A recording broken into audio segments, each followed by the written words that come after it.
ایوب و فیروزه برای تمرین نهایی خود آمادگی می‌بینند. در پیش آنها را چاره‌بینی مهم انتظار است. برای همین خردترین حرکت‌ها را مشق می‌کنند که به خطا راه ندهند.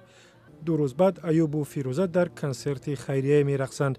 یکی از این رقصنده‌ها معلول است و راه رفتن نمی‌تواند.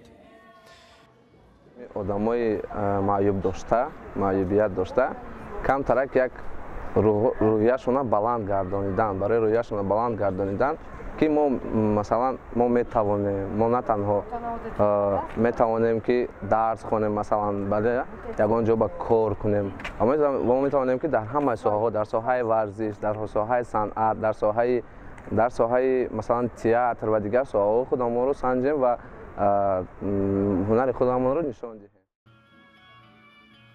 فیروزه عبدولی 24 سال دارد و همسال ایوب است. او میگوید طول فعالیتش به حیث معلمه رقص نفران زیادی را رقصیدن آموخته، اما باری اول است معیوبان را مشق می‌دهد و همراهشان می‌رقصد.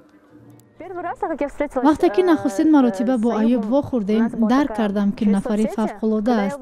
دوام صحبت‌هایمان وقتی فهمید که رقص می‌گذارم و استاد رقصم، پیشنهاد نمود که چنین ایده‌ای در سر دارد. همین خیلی به مشق شروع کردیم.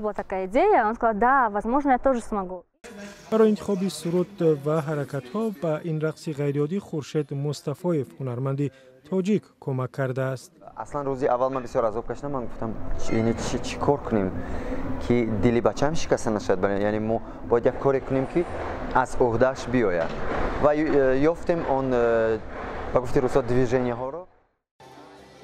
ایوب بادینیف زندگی مقرری دارد. او در یک سازمان خیریه به حیث اختیاری فعالیت می‌کند و عکسبرداری محفل‌های سازمان است. با گفته ایوب معلولی ناامیدی و یا آخر زندگی نیست و انسان هر نوع که باشد باید برای پیشرفت تلاش کند. بسیار معیوبان هستند که در ناحیه‌های دوردست تاجیکستان که آنها بیچاره از خانه نمیبرایند، آنها به یگان کار مشغول نمیشوند و تنها در خانه روزی دراغ زیغ شده در تای تلویزیون میشینند. یک قدم دو قدم ماندی مثال میبینن آدمانی هستند که خدا به شکر حاضرات جامعه ما پر از آدمان خوب است که دستت را میگیرند. ایوب و فیروزه هم با رقصشان کمک کردند. هر دو در کنسرت خیریه در کنار ستاره‌های استراده هنرنمایی داشتند. رقص آنها با عرابچه معیوبی بیشتر از همه دقت بینندگان را جلب کرد و بسیار خوب استقبال شد.